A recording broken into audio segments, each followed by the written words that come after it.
Exopolitics offers a bridge out of the permanent warfare state, the permanent warfare economy, out of the permanent warfare industry, into transforming the permanent warfare industry into a cooperative, peaceful, space-age society, integrating with universe society. So I began to look outside of the kind of conventional sphere. I began to explore theories for what it is that really is driving international politics. And so then I came up with this area of an undisclosed extraterrestrial presence that is kept from the general public. So that really did help me understand what was going on and what is driving international politics. What's important is the structural blinders and the structural belief patterns and the structural paradigm. If the exopolitics model can come in and establish itself as the dominant paradigm, such that structurally within academia, the Earth is no longer flat, it is now round. Intelligent life no longer ends at the geostationary orbit. The universe is now highly populated. It's that sort of sea change that we need to unleash the huge public investment and private explosion of creativity and cooperation to turn our spaceship around to be able to survive the environmental pressures that are coming now, which have been the result of the embargo that we've been under.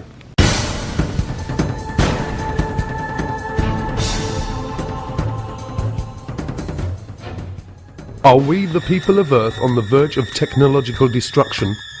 Has our use and testing of nuclear weapons already triggered an interdimensional countdown that is now moving us as a planet towards some kind of interstellar intervention?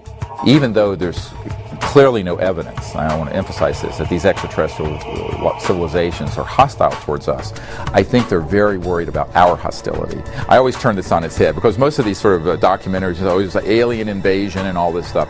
No. The issue is that, if they were hostile, we would know it by now.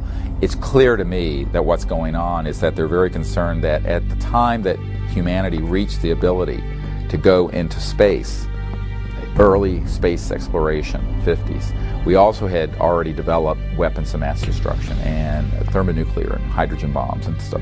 And that the coincidence of that, the coming together of those two things, put a big red flag over Earth. And so if you look at the databases from the 50s, 60s, 70s on forward, not only in the United States, but in Great Britain, in the Soviet Union, in China, that wherever we had space, aerospace, and nuclear facilities, there were a lot of these so-called UFOs being seen. These groups that are interested in us, at least seem to show some benevolence, I think would probably step in and keep us from blowing the hell out of ourselves, if it push come to shove. The onset of the whole UFO phenomena beginning about 1946-47, and that I don't think it's coincidence that coincided with our development of nuclear weapons. And I think that out in the universe, they were horrified. They said, oh my God, the kids have found the matches. Well, they don't want us to destroy ourselves, and they don't want us to destroy this planet, and yet they're prohibited from directly intervening in our affairs and in our evolution. So I think that we've got crop circles and animal mutilations and abductions and sightings and increasing sightings and all like that, so that it's not directly impacting on us, and yet over this conditioning period we are coming to understand that we're not the only ones in the universe. And I think they're trying to kind of boost us up the evolutionary ladder so that we can grow to be full class members of the intergalactic community, instead of destroying ourselves through our petty bickering wars and nuclear holocaust. Like the dawning of a new day, the internet is quickly sweeping away the darkness. The truth will not be stopped.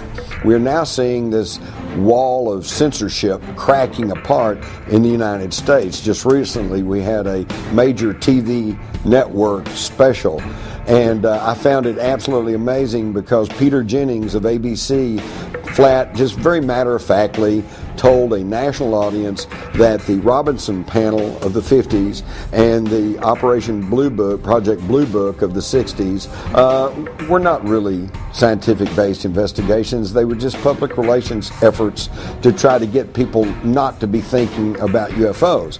So in other words, all you folks out there who are old enough to have seen all the newspaper reports on the Robinson panel and hear what Blue Book said, it's just hogwash. Never mind. The non-human intelligence presence has been here for a long time. That Colonel Philip Corso said there are 57 different races, and that some accords were made to talk about their presence, whether it be Hollywood, movies, or whatever, including the ABC special, that if it isn't done soon, they will probably do it. Extraterrestrials are not a national security issue. They're an educational and social issue for our society, and they may be a spiritual issue. When I retired from the military, I went to work for the Federal Emergency Management Agency, and I worked with them for 14 years.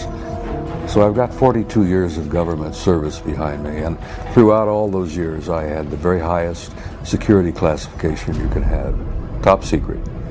When I was at NATO in 1963 through 1967, I had cosmic top secret, which was and still is the highest level of security in NATO. That's how I got involved in this crazy UFO field. Through the 50s and 60s and 70s, we referred to aliens as extraterrestrials. But now that science has been catching up with us to a certain degree, we have changed our definition of an alien. It's probably more accurate to call them extra-dimensional beings, because that would explain their ability to traverse vast distances. They operate in more dimensions. I mean, even the current theoretical model of the universe is upwards of 30 dimensions. So we're living in a multidimensional universe, and so it's not uncommon to theorize that we're going to encounter beings that operate in more dimensions than we do. And that would explain a lot of the phenomenon related to UFOs, how they're able to appear and disappear, move very fast, do all the things that the ETs go, walk through walls, have remarkable psychic abilities and communicate telepathically. It would really go a long way to explaining the phenomenon surrounding it. What looks like magic to us can really be explained through extra dimensionality. Are any of us really prepared for the kind of paradigm shift that would come with not just disclosure, but with contact and communication with intelligences from other worlds? Is it possible that as a species we have reached the point that our minds actually filter and generate acceptable constructs which all too often become our day-to-day realities? There is so little of your reality that is really based on truth that it's just stunning. Ho sentito dire che ci sono altri mondi abitati. I've heard that there are other worlds that are inhabited. E Padre Pio rispose: And Padre Pio answered, e che vorresti che solo noi, in questo piccolo pianeta che è il nostro mondo, amassimo Dio, ma ci saranno tanti altri mondi nei quali ameranno il Signore. Would you believe that it would just be our tiny world that would be giving glory to God? There has to be many more worlds, many more planets that exist with inhabitants that would be giving glory to God. It is not just us.